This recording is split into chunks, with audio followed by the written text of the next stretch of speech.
Have you guys seen The Lighthouse? It's actually a really weird movie and can probably scar you for life, but there's something I really love about it. I love the tone and the dark, dingy, mysterious kind of vibe they've created for the movie. So I thought, why not try and recreate this look as best we can? Even though we don't have the same budget as the movie or, the same crew as the movie. Don't worry, we're really indie, we'll make something work. Let me set the scene for a second. This is how I came up with this idea. Oh man, it'd be great if I could do something like similar to The Lighthouse. What if I just shot something and then hopefully fixed it in post? Yeah man, that's a great idea. Sorry. Yeah man, that's a great idea. And that's what happened. So I just went out and shot something and hoped for the best. In hindsight, that's probably one of the worst things I could have done, just saying fix it in post, but we made it through and I'm gonna explain how we did it. Also, if you're curious about how to create a random crate looking thing, stay tuned because I've got a video coming for that. On that note, let's just shoot our footage. All I knew is that I wanted to do a rough background replacement and that's all I had going into it. I also knew that I wanted it to be cloudy, raining, and some lightning to happen. Pretty much all the things that just make it difficult in the VFX world. First thing I did was grab all the props I needed, like a shovel, a random jacket, and that crate thing that I mentioned before. Next, I got prepared and I wet myself. Not like that. I also used a hose to make it look like it was raining, and then basically you can go and just shoot your shots accordingly. Wait, that's not 100% true. There is one thing you have to think about before going into the shoot, which is your hair. I knew that it was an overcast day, and I also knew that I could wing it and get away with using a luma key as well as rotoscoping my main body. If you don't have a functional background that you're able to key out hair with, you're most likely going to need a green screen, and if you don't have adequate lighting, you're going to have to bring some lights with you to set up the green screen. A lot more complicated. It was lucky that I was also shooting on an overcast day as well. I think it helps tie everything together. Alright, now we can jump into post. First thing we have to do is roto out our character. For the close-ups, I split each shot into two segments, the head and the body. For the wider shots, you probably want to split it up even more than that. Have 2 leg rotos, 2 arm rotos, a body roto, a head mask, and also a shovel roto if you can. That was one thing I forgot about.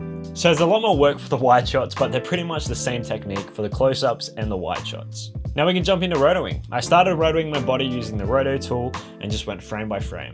Sadly, there's no easy way to get around rotoing. You have to kind of just knuckle down and power through. Things that help me is just putting on a playlist or a podcast and just vibing out while you're doing, a monotonous task over and over again. Now to key out the hair, I actually tried a couple methods. I tried using a simple key light effect that you typically use for green screening and blue screening, but that did not work at all. So we're on plan B, we're gonna try and use a luma mat to key out the hair.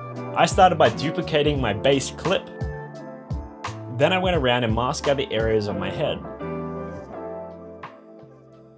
From there, I animated the mask path to follow the slight head movements.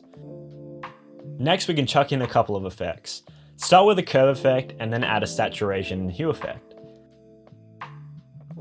From there, we can turn down the saturation all the way and start cranking down the darks and blowing out the highlights on the curves effect. From there, I added a Gaussian blur effect to help soften the edges.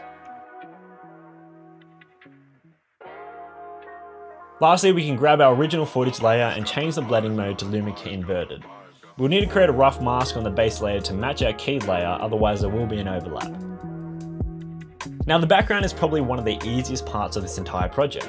Basically, I grabbed a bunch of stock images online and then combined them into one background. Because I knew I was replicating the Lighthouse and I knew that it was going to be in black and white, I didn't actually have to do much color correction, but we still have to do some luma correction.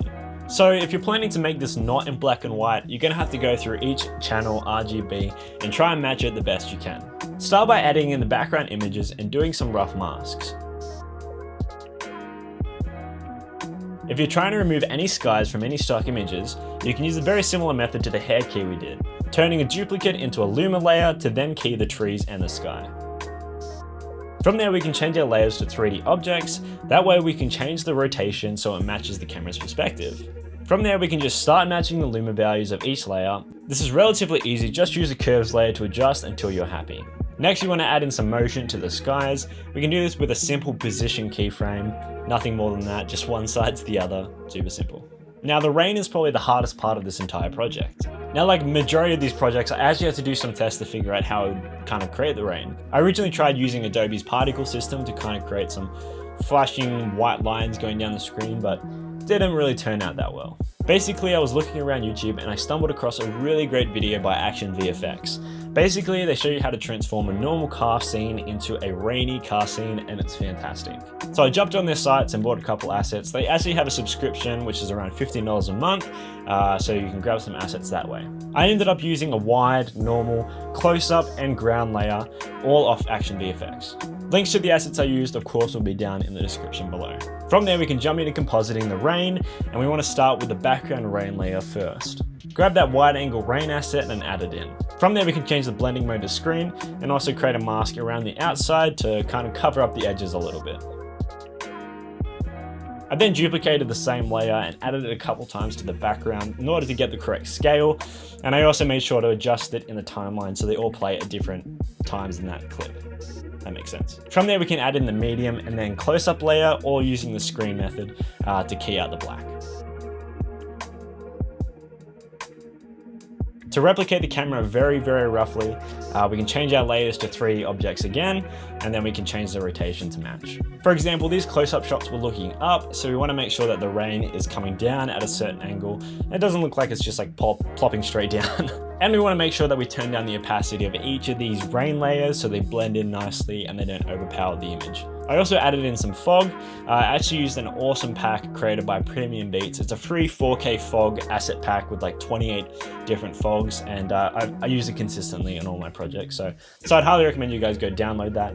Links again in the description. Similar to the rain assets, I used a fog asset that I thought would match, changed the blending mode to screen, created a rough mask as well as feathering, turned down the opacity, and then blended it in as best I could. And that's it, a super easy rain effect in your backyard that you can do for little to no money. And I'm super pleased with how this turned out, even though if you look really closely, you'll see some of the errors, like some terrible rotoscoping and some watermarks that don't even land. So hopefully you can use this video to make some awesome stuff. If you do make anything, please send it through. I'd love to see what you guys create. Other than that, you know where to find me on all the social channels, links below. But other than that, yeah, see ya in the next one. Peace.